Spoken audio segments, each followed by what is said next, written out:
अभी देखिए, नेक्स्ट आता है हाउ टू अप्लाई। इसके लिए आपको कैसे अप्लाई करना पड़ेगा। देखिए, फर्स्ट यहाँ पर दे रखा है interested applicant who have to download the attached application form and send duly filled along with the updated CV and supportive document through email at. यहाँ पर दिया गया ईमेल ID में आपको जो भी पोस्ट के लिए आप आवेदन करेंगे उस पोस्ट के लिए एक एप्लीकेशन फॉर्म है, उस एप्लीकेशन फॉर्म को डाउनलोड करना है आपको।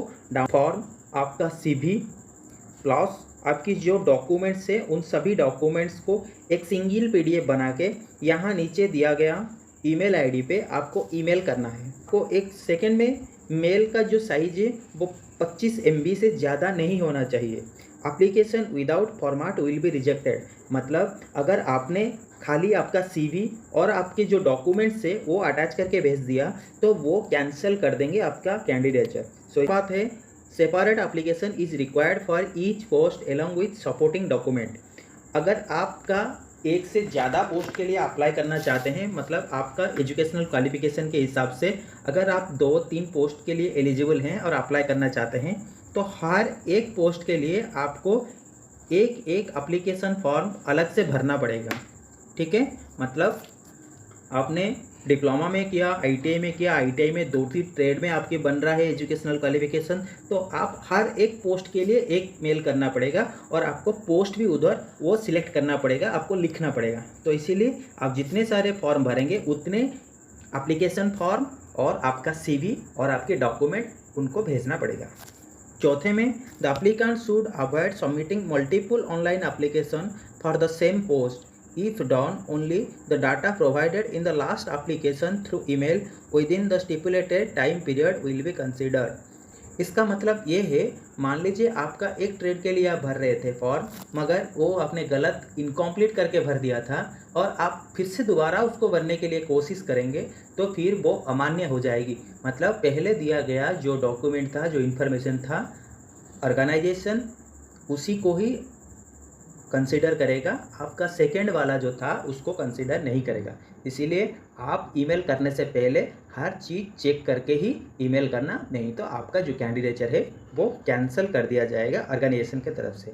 का अप्लाई ऑनलाइन का जो प्रोसेस है ये एक्चुअली आपको ऑफलाइन ये फॉर्म है, इस फॉर्म को आपको पहले डाउनलोड करना है, फिर इसके बाद यहाँ पर आपको जो आपका लेटेस्ट फोटोग्राफ है उसको पेस्ट करना है। फिर यहाँ पर एक इन्फॉर्मेशन दिया गया है, आप देख सकते हैं, applicant is requested to type the information in the following format and can add more rows in the format wherever is required. मतलब जो भी एप्लीकेंट इस फॉर्म को आवेदन करना चाहते हैं वो इस फॉर्मेट को डाउनलोड करने के साथ साथ आप टाइप कर सकते हैं, नहीं तो आप रिटन भी कर सकते हैं, मतलब लिख भी सकते हैं। फर्स्ट आता है आपका personal information of the applicant, latest document to be uploaded. इसका मतलब ये है कि यहाँ पर आपको पहले आपका जो पर्सनल इन्फॉर्मेशन है वो आपको देना पड़ेगा।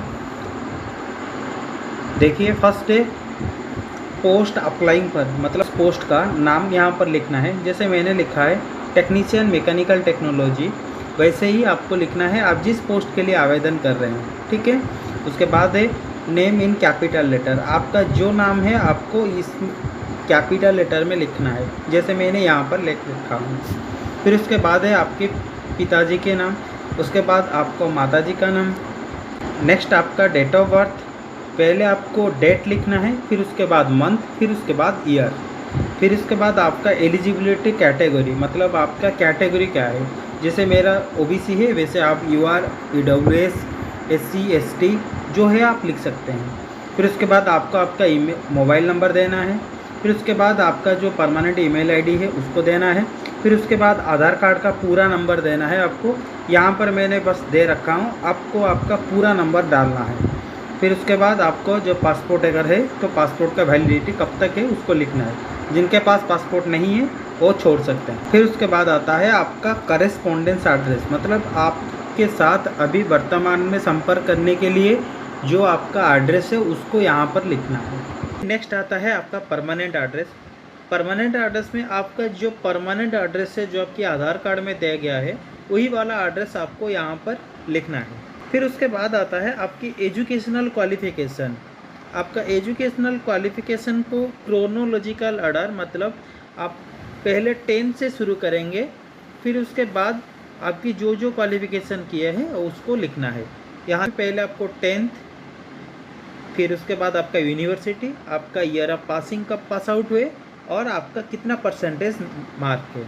फिर अगर आपके पास 12th है तो 12th, आपकी बोर्ड, आपका पासिंग और आपका मार्क। अगर ITI किए हैं तो ITI, जिसके पास 12th नहीं है वो सीधा डायरेक्ट ITI और आपकी बोर्ड, आपका ईयर ऑफ पास आउट कब पास आउट किए, फिर आपकी मार्क्स।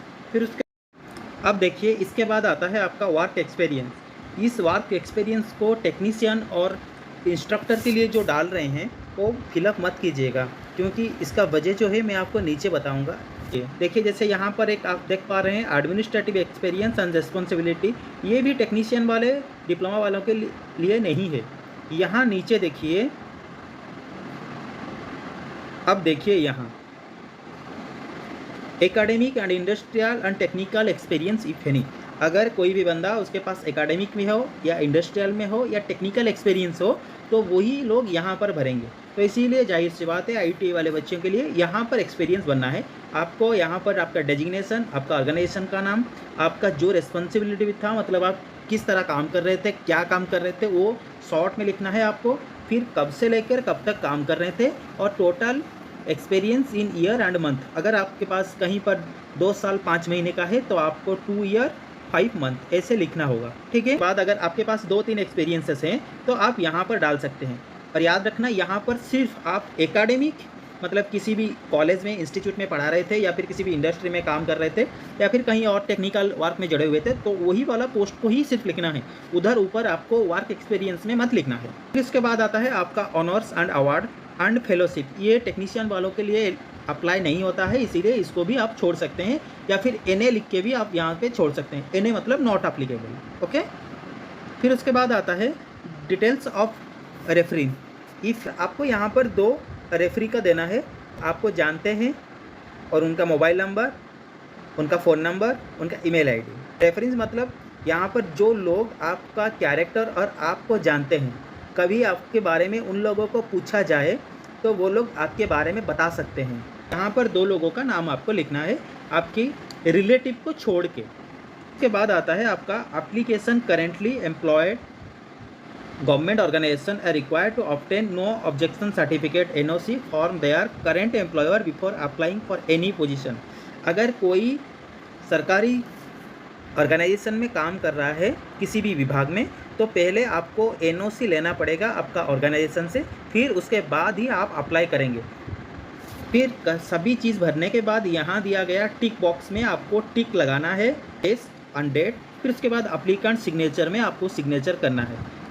इस फॉर्म को फिलअप करने के बाद आपको एक CV बनवाना है, प्लस उसके साथ साथ आपने आपका जितना सारा एजुकेशनल क्वालिफिकेशन दिखाया और आपका जितना टेक्निकल एक्सपीरियंस दिखाया, सभी चीज़ों को मिला के आपको एक ही सिंगल PDF बनवाना है।